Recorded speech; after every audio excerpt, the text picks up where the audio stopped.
Hey everybody, so in this video I wanted to talk about this section of the MCAT, the ChemPhys section. So if we look at this section, I always joke that this section is the only reason why you had to take all of these pre-med classes that you kind of don't end up using too much in med school, namely the physics, the organic, and the gen chem. Now, within these, I really think that physics is the single hardest subject to study for on the MCAT. And I'll explain why. And there are two primary reasons. First of all, there are really just too few questions and too much content, too much material. So I'll write too much material.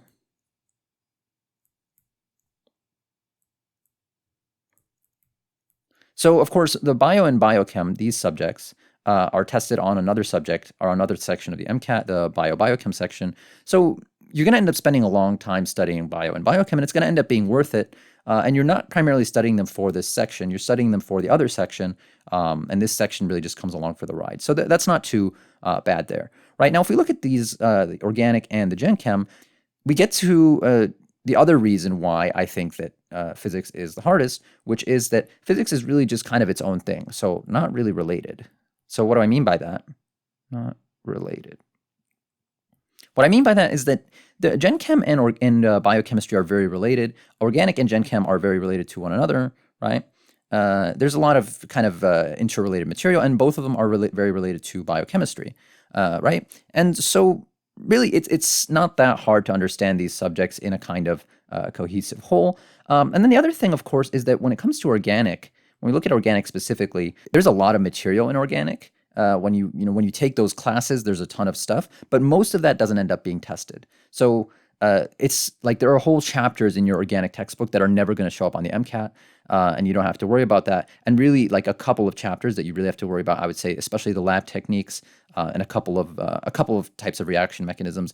But it's not the same as physics, where physics there really aren't that many like chapters of a physics textbook that are not tested on the MCAT. Most of the chapters would be tested, right? And so I really think that physics is the hardest subject. And then the other thing is that I really didn't mention, I guess I'll mention that here, is most pre-meds, most people who are going down this career path really are not, physics might not be necessarily our strength, right? That's partly why we went into medicine and not into engineering or something that involves a lot of math and a lot of physics, right? This might not be something that we're that interested in. So I'm just going to say we're not engineers. And so when I studied for my MCAT, I really found physics the hardest section of the MCAT. Now, if you look at this breakdown, physics is 25% of one section, and there are 4 sections. So physics is really 1/4 of 1/4. So if you think about it, you should really be spending only about 1/16 of your time studying physics content, and you should be spending the rest of your time studying other content. And I know for a fact that I spent a lot more than 1/16 of my time studying physics, and it was very annoying, and really it slowed me down a lot. And now in the long run, I ended up doing okay. I got my 524 on the MCAT, and I was very happy with that. But it took me a really, really long time to do that. So what material did I use to study? First of all, I used Khan Academy. And so if you're studying for the MCAT and you haven't seen Khan Academy yet, make sure you should check it out. But Khan Academy essentially has a bunch of very detailed playlists that will really help you to teach you really every subject on the MCAT. And so they're very, very thorough playlists. And then the second thing is Kaplan. So I use the Kaplan textbook, and really just any textbook would work. I would recommend an MCAT specific textbook, but I use the Kaplan textbook, and I think I read it and I kind of outlined it, and that really helped me. Now, both of these methods I would say worked really well for me in the sense that I was able to learn physics and I was able to get my 524, but they took me a really, really long time that I could have probably spent studying the other subjects. And then the main reason they took me so long, I think, is that the Khan Academy playlists, and for that matter, the Kaplan textbook, are just go into way too much detail. Right? And so this is kind of ends up looking with our issue with too much material. There's too much material to study, and these resources don't really help. Right? Now, these resources are better than trying to use just a general physics textbook, but they're not really that specific. And so when it came time for me to teach the MCAT to my students, I didn't just want to recommend that they use my method of studying, which is Khan Academy and the Kaplan textbook, because that would just end up taking them way too long. And I wanted to find a way to kind of replicate my method of studying with my students in a way that would just be faster, to really streamline it. And so I went through the physics content in a lot of detail. So if you look at the AAMC's website, they really give you an outline of what is going to be tested on the MCAT and what is going to be tested in terms of physics. So I kind of compiled that material, and it looks like this. So we've got an energy and motion. We've got all the subjects that they're going to test us on, all the material that they might put for energy and motion. Then we've got here for fluids, this is material. Then we've got electricity here. We've got waves here. And then finally, we've got light and lenses here. And so you notice that I took what is essentially one giant textbook, right? Physics typically is like one or two very big textbooks. And we were able to kind of condense it down to 5 slides, right? Now we've got 5 slides showing us what is going to be tested on the MCAT when it comes to physics. And you're welcome to check this out. I've got these outlines for every subject. I've kind of organized them a little bit on my website, so feel free to check that out. And so doing that, we really kind of condensed down a lot of the material. We figure out that a lot of the material that you learned in physics class is not actually tested on the MCAT. But even then, of course, these are 5 slides, but still, there's still a lot of material in these slides that would take you a really long time to learn. So for example, when you look at Khan Academy has multiple videos, I would say, on every one of these concepts, right? Sometimes multiple videos. Definitely they have at least one video. So that ends up being really, really long. A lot of studying you've got to do. And so I wanted to condense it even further.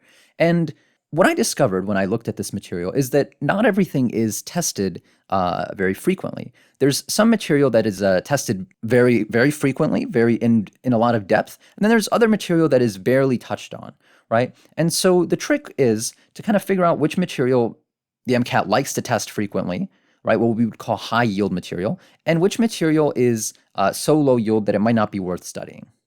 And so when I did that, I was able to create a physics course of my own for my students that I would tutor and that I would teach in semester courses. And I would have my students do this physics course. And it was really designed to get them through the physics content very quickly so that they wouldn't really have to dig and really watch, say, the Khan Academy playlist from beginning to end or the Kaplan textbook from beginning to end. And so the course would take them about 7 hours to get through, which I think is very reasonable, right? Maybe take you 1 or 2 days of work, maybe a little bit longer if you decide to kind of spread it out a little bit. And I figured I might as well put those lectures on YouTube. And so, of course, if you're watching this on YouTube, you've probably seen my playlist. Notice that I've started updating some of the videos. So some of them are much more recent. They're newer physics videos. And I've had a lot of students watch these lectures through YouTube and benefit a lot from them through YouTube. But I really think it's much more beneficial when you watch these lectures through my course on acmcat.com. So if you go to my website, acmcat.com, and then you click on physics course, you see that I've got essentially the same lectures on this physics course, but with practice questions. So when you click sign up, it'll ask you for your email. It'll ask you to sign in either through your email or through Google or Facebook. And then once you've signed in, you can do this course.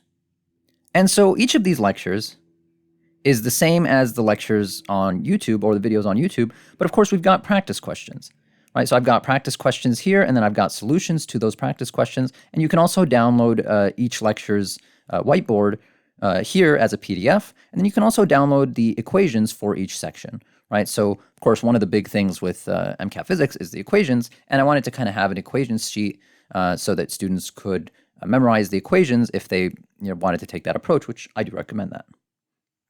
Now, each section, you could call it maybe a module, also has got practice questions, additional practice questions here. Now, you see that the solutions to these practice questions are not here. I'm slowly posting the solutions to them on YouTube.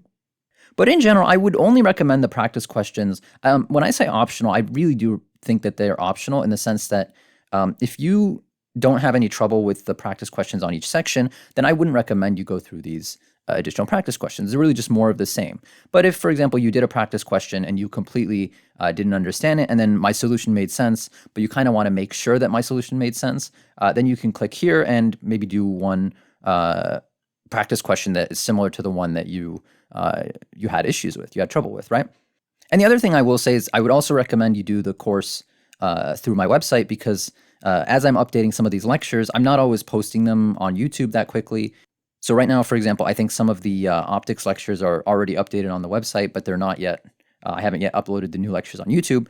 And so I would recommend in general that you go through the lectures on the website, and they're really going to be much better.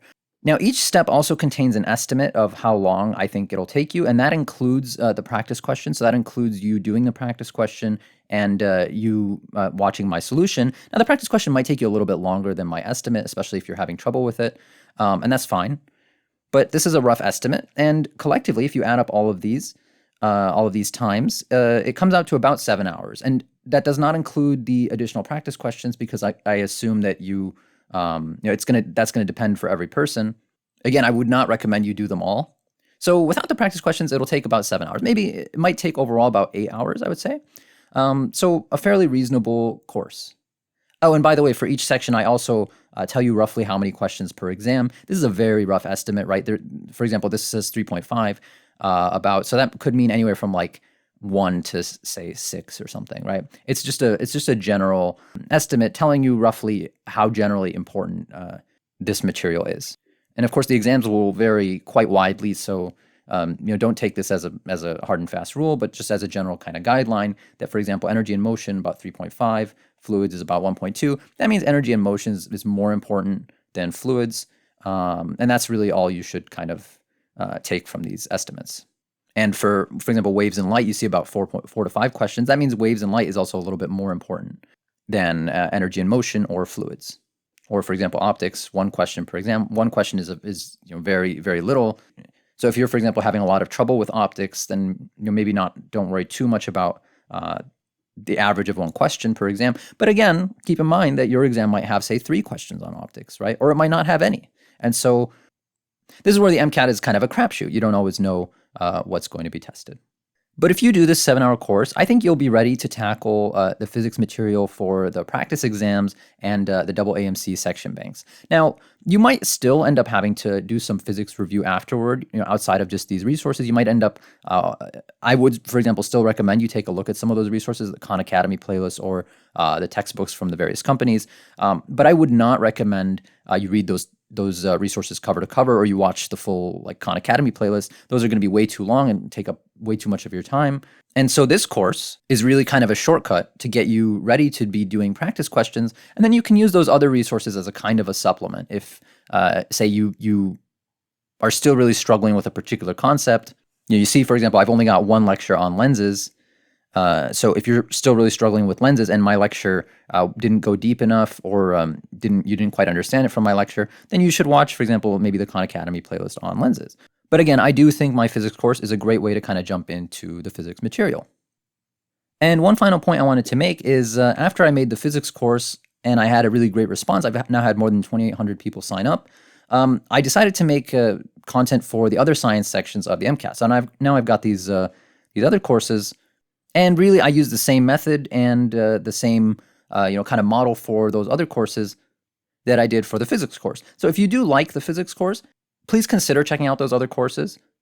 I really do think the physics course is probably the most useful for the reasons that I've outlined, physics being just such a kind of a hard section to really get a grasp on. So, feel free to just do the physics course and don't feel at all obligated to check out the other courses. But if you do like the physics course and you kind of like my approach to teaching, please do check out these other courses. And if you can't afford them, if money is kind of hard for you, and I know that the MCAT process is expensive, please feel free to shoot me an email and let me know how much you're able to pay, and we'll work something out. But if you have any questions or comments or feedback, please let me know. I'm always interested in updating and improving the courses, as I'm doing with the physics course right now.